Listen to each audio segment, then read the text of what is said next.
What I want to speak about today, I'm going to focus basically on a use of ayahuasca. And what I hope to do is focus on the last few years of the violence in Colombia. But in fact, my perspective is a historical, contextual perspective in the sense that both shamanism and the use of ayahuasca changes in the course of history. And I'm going to very briefly refer to what we know about the transformations in Siona shamanism from the 16th century to the beginning of the 20th century, basically from Siona ethnohistory, and then the changes in the 20th century, and in fact today, how there's been a revitalization of shamanic practices in Siona shamanism because of both political position of the indigenous indigenous peoples in the Colombian new constitution, as well as the demand on the part of non-indigenous groups for shamanic practices from the Amazon, seen it more or less as a response, an active response. I'm not saying that they are just responding to a market, but an active response for their own identity. And what we know about the Siona, and let's see if we can now. Okay, what we know about the Siona is that they were around 8,000 people around the 16th century, and this is an extremely conservative estimate, but by the time you had the 20th century, they've been reduced to 1,000, and in part this is because of Franciscan missionary activities and illnesses, diseases. Diseases are the major killers. They wipe out 70% of a community in one epidemic. And I have done a historical study based on missionary archives as well as on the Siona narratives of how they talk about how the shamans in this period became the defenders and protectors of their communities. I do not know if they had a role of political sacred leader. They obviously had sacred practices, and yajé is extremely ancient in this region. But they combined, I think, as a result of population decline and the movements that were caused by the missionaries, that by the 20th century, when the 20th century opens, you have the famous cacique curaca. You're looking here, you saw before, this cacique curacas in the 1930s. They've been documented by anthropologists. And they had very widespread roles that worked both through ritual with the relationship of the Indians with their cosmological world, with the other beings, that affected hunting, that affected agriculture, that affected the changes of season, that affected, unfortunate events. Healing was a part, but not a major part of it. Was a sense of well-being. If we want to think about some of the lectures yesterday, a sense of well-being for the community. Individual healing would resort to shamanic practices in very serious cases, but in general, it's women who knew about plants. Shamans were not the traditional healers that we think they are in modern life today. But when I go into the Indians in the 1970s, the shamanic practices have ceased because of all the activities in the 20th century, petroleum extraction that begins in the region in the 1960s, the influx of colonists, and the Siona are basically congregated on one reserve surrounded by colonists. They're living up and down the river also in very scattered families. But you've got one Siona community, which has a reserve status in the late 1960s.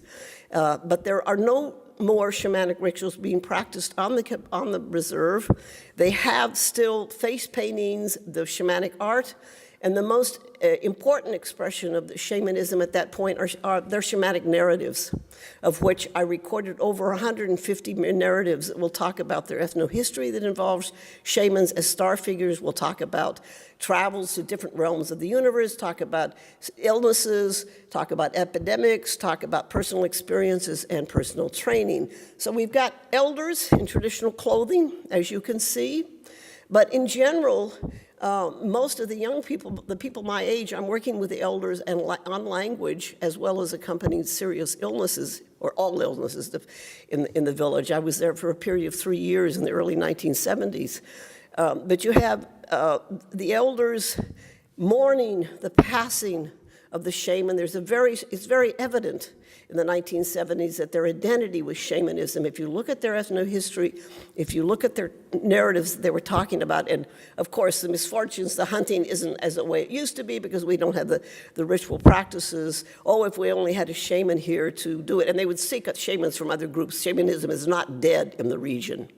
Ayahuasca shamanism is not dead, but the Siona identified very particularly with their brand of shamanism, with their designs, with their songs, with their visions. That's what distinguished them, that their shamanism was different than others. And so in the 1970s, we have a loss of ritual, the language is being lost, people under 35, 40 are not speaking it, parents are not speaking Siona to their children, and we no longer have the cacique curaca. What we do have is a system that's been implanted by the government, the Colombian government, with the governor. You have here Aurelio Maniguaje and Filinto Piaguaje. I'm showing you some of these pictures because many of these that are still living, my good friends, Filinto's my age, are now Titus, are now shamans in this shamanic network and also leaders of the community. So I thought it was interesting to kind of show you 1970s, how they were in the 70s, and how they are today. We'll see a few pictures toward the end of this. But the Siona are integrating then, are appearing to integrate and assimilate into the mestizo, surrounding mestizo population at this time, selling their corn and rice in Puerto Asís, and recognizing in the 1970s that to be an Indian is to be the lowest rung of not even considered humanity in Colombia at that point. And so they assimilated not to be deceived. And they would always say, you know, if you're identified as an Indian, you receive lower prices. The younger Siona would say to me, I'm ashamed to speak Siona. They were ashamed of their identity. And when I left in 1974, I did believe, in fact, that Siona culture, this is an idea when we as anthropologists looked at culture as being well-bounded, Siona culture would disappear with the loss of language and the loss of ritual. And I returned up through the 1990s to the Siona community, and what they seemed to be was this assimilation seemed to be occurring at a greater rate, except that they were also beginning, the elders, Pacho Piaguaje, was starting to drink yajé again, to drink ayahuasca again. In the 1990s, which was the most violent time for the Siona community, the drug traffic, the guerrillas have moved in the early 1980s, but by the 1990s, you have Colombia, the major cocaine producer in Latin America. You have the Cali cartel has moved into the Putumayo. You have the introduction of the paramilitares, and so you have tremendous violence in which the Indians are caught between the state, the guerrillas, the narcotraficantes, and they are forced to negotiate and survive in a war zone, as what's been characterized as a war zone, a civil war. Every Siona family today has lost at least one or two members. Many of my godchildren are dead because of violence, and they're either informed on to the guerrillas who kill them in cold blood or the paramilitares who kill them in cold blood. It was an extremely violent decade. And by the end of the 1990s, you then have Siona migrating, leaving, displaced, they're among the displaced people in Colombia, migrating to Mocoa and Puerto Asís, the two nearest cities, as well as some going much further than that, in trying to get away from the violence or the guerrillas or whatever. It's caused tremendous friction also between individual communities and individual families, depending on who is allied with who. So the 1990s almost proved, or at least would prove that my prediction was correct, that they would disappear. But in fact, there are two phenomenal, two important tendencies, historical contexts that have made my prediction untrue, happily. The one is the Constitution of 1991, in which the Indian in Colombia is associated with ecology, is associated with protection of his traditional land, protection of his territory. At the same time, Indians are given, the Colombian institution is considered to be one of the best constitutions in Latin America for indigenous rights, and they are given collective rights to their territories, which includes the running of health projects, educational projects, as well as their judiciary systems, if they do not violate national norms. This is very complicated. There's an issue of how you get projects that I can't go into here. But in fact, this has resulted in a tremendous stimulus for the revival of ethnic identity in the Putumayo. And the government recognized by the indigenous government, now recognized by the government, is called the Cabildo. It's a colonial form that have elected leaders. At the same time, these are the ones that will, through democratic or collective processes, participatory processes, will make decisions about what goes on in their communities. You can have a cabildo without a reserve. So the impact of this Constitution has been, in fact, the expansion and legalization of 6 Siona resguardos, or reserves, as opposed to the one in 1970, 12 cabildos, because cabildos do not need to have territory, and the population has risen to 2,578. This is not increased birth rate. This is not a high birth rate, but in fact, this is due to what they're calling re-ethnization in the Putumayo, in which the colonist mestizos who have poured in through the 60s because of petroleum extraction begin to realize their indigenous roots, and many of these have joined the Siona communities. So that in fact what you're dealing with is quite a large population, but there is still that relatively small core of my good friends that identify themselves as the traditional ones. They're not recién chegado, they're not newly arrived, as they call the other people. But politically, it's very important to have these numbers. It's been extremely useful. In 2000, beginning of 2000, you have the founding of the Asociación de los Cabildos del Pueblo Siona, which is a pan-Siona group with the idea that they will mediate with the government and with the oil industry and with other NGOs for the Siona Cabildos.